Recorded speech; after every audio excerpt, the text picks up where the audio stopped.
Voilà, salutations à vous, fidèles téléspectateurs, chers internautes, nombreux en train de nous suivre sur la chaîne YouTube Doudou Montiri TV. Moi, jamais, on en sent un écho, hein? Voilà. Donc, Doudou Montiri TV. Et nous n'oublions pas aussi, vous qui avez l'habitude de vous abonner massivement sur cette chaîne, abonnez-vous massivement pour avoir en temps réel les informations. Nous commençons cette émission avec une note triste, celle de la disparition de ce grand catcheur professionnel, Mwimba Texas, qui nous a quittés. Et nous sommes vraiment très émus par cette disparition. Nos sincères condoléances à la famille de lui qui a disparu. Et pourquoi pas aussi fédération de catch sans fétiche, et lui qui militait aussi pour aider et pourquoi pas aussi donner encore la chance aux albinos. Donc sa fondation Mwimba Texas pour venir en aide aux albinos. Alors nous sommes vraiment très émus par cette disparition. Courage et courage.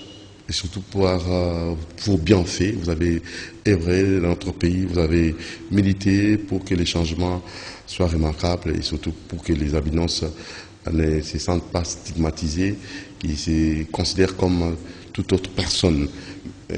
Merci pour tout ce que vous avez fait, Mwimba Texas. Nous allons tout au long de cette émission recevoir le secrétaire général,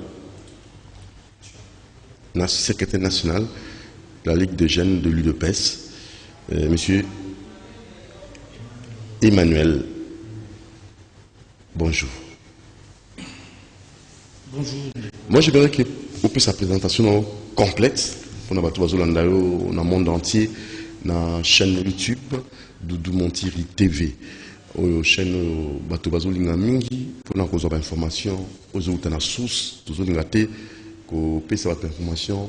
Aux autres, dans coin, dans venu, dans bis, non, où ils ont vraiment la source. Présentation complète. Merci. Combo. On pousse à la première micro, oui. Merci. Combo Nangai, Ezali Ndeko Emmanuel Luboya, donc Emmanuel Luboya, Nazali secrétaire exécutif national en charge de la formation, doctrine et idéologie, Ligue des jeunes UDPS. Doctrine et idéologie, Ligue des jeunes UDPS. Alors, là, souvent, on a manqué UDPS, et surtout, comme on a la doctrine et idéologie UDPS, Ligue des jeunes. Nous avons ça, mais ça, mais en fait, comment on a il y a bandeko na biso oyo bazali komituna lopango oyo na Kingabwa bakutaki iki bazo formation ya kokoma basoda de façon un peu discrète sans pour autant l'officialiser. Et le logo a dit Pierre Moutanga, l'abbé Pierre Moutanga, yende azalaki responsable ya makambango na habité une information parce que Pamsou Banoïko a accusé UDPS, mais apparemment responsable non vous allez appeler Pierre Moutanga. La justice est pour ça Moussa non.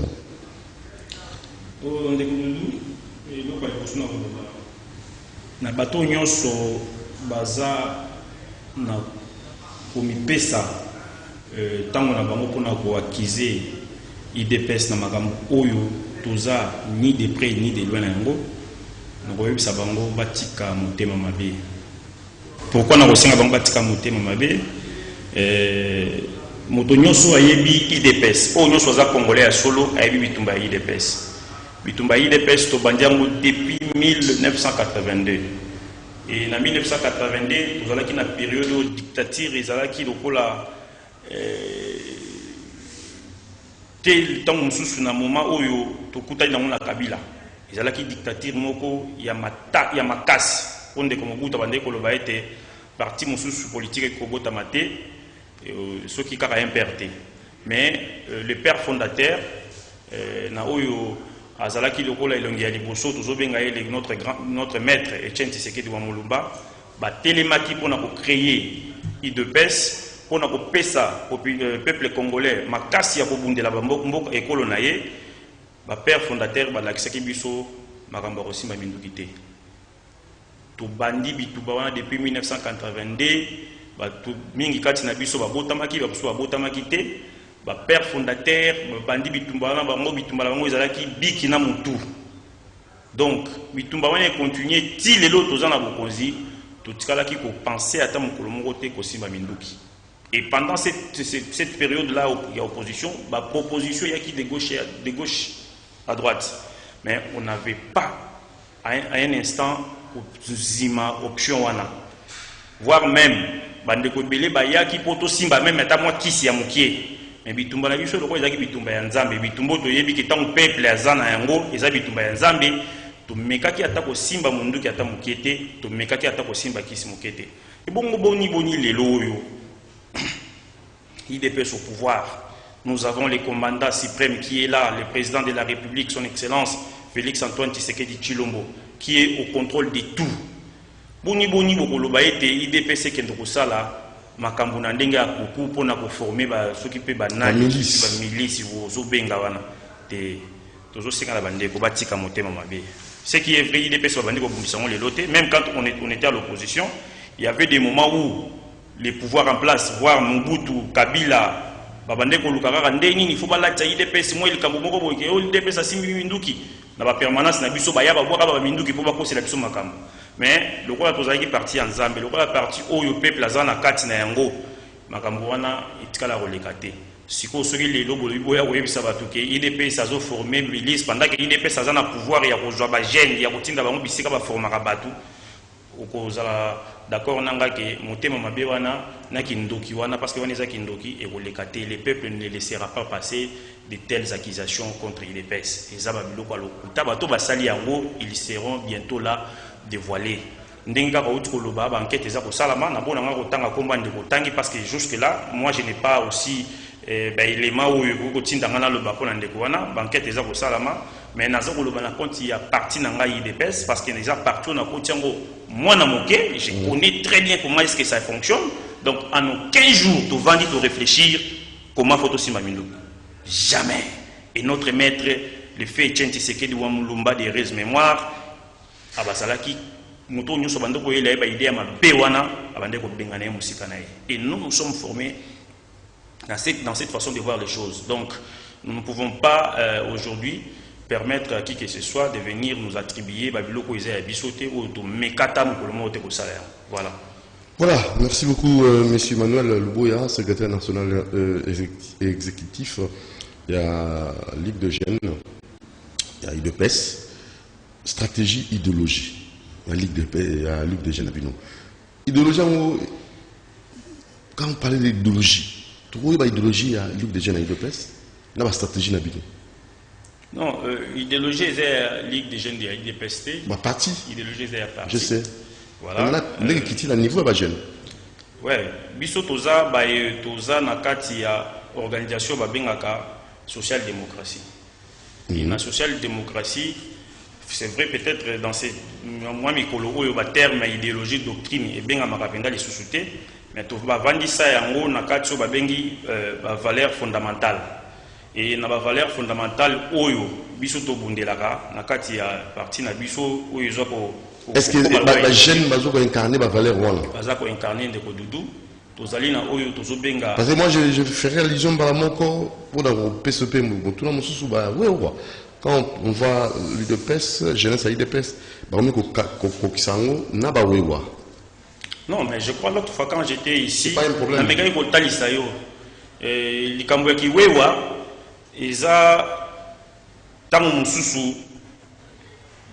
Incompréhension à battre. Ndenge bazo lukabala tsakabawe wa tango musu eloko ya mabe.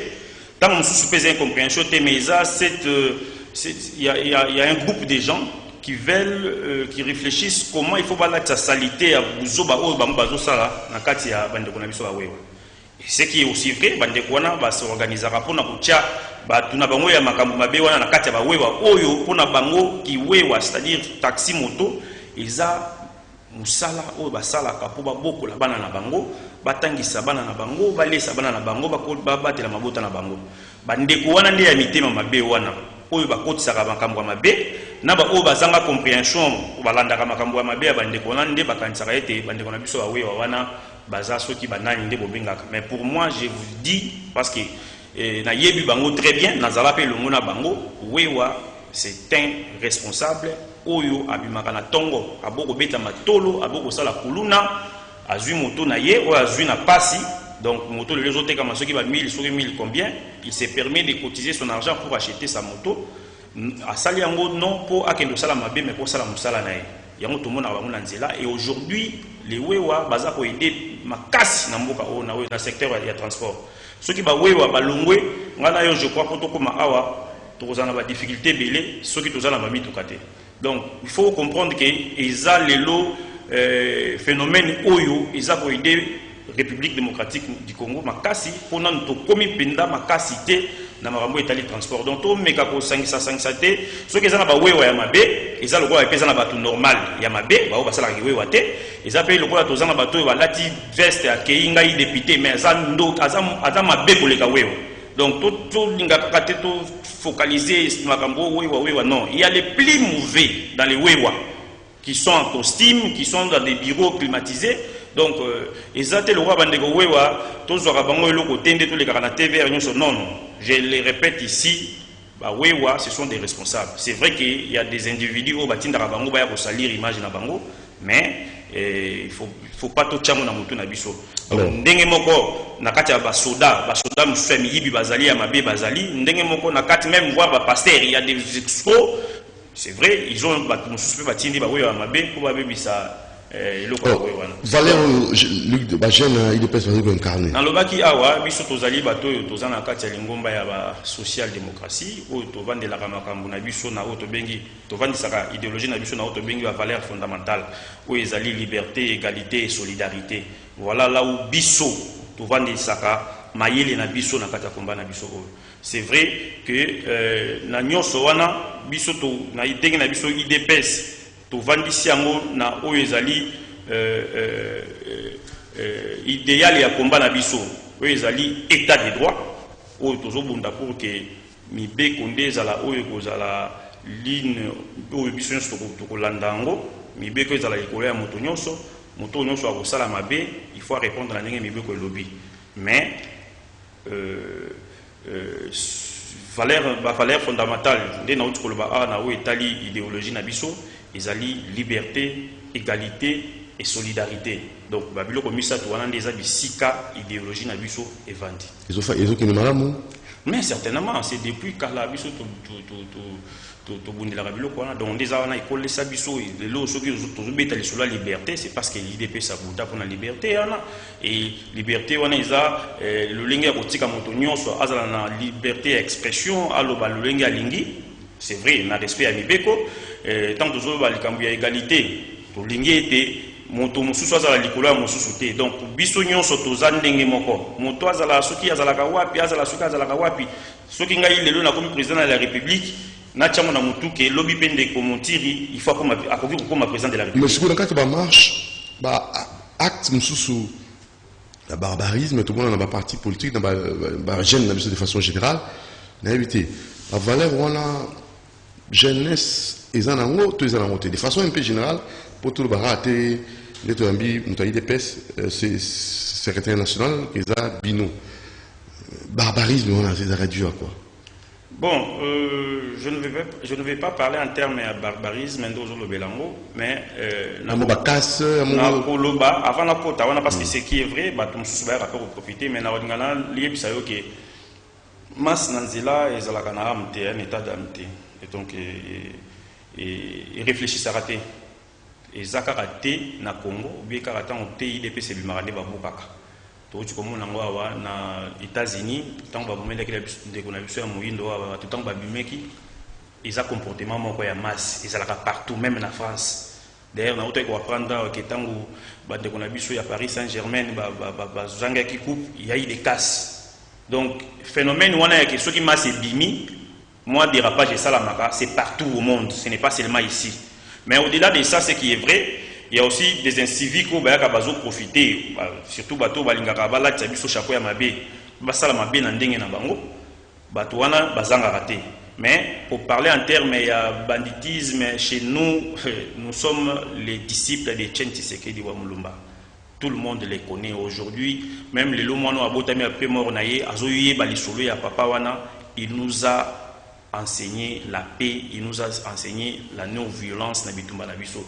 Donc, les lots ceux qui bazolo qui banditisme, mais biso des photos à la haute photo les yango, tous là ba victime, toujours continuer tout temps sur le bakoza la yango na bandeko yo balongo na pouvoir, baza organiser toujours makamamabe pour ba salir biso. Nous avons perdu les nôtres. Non parce que bakende ko yiba, mais parce que ba bandeko bundele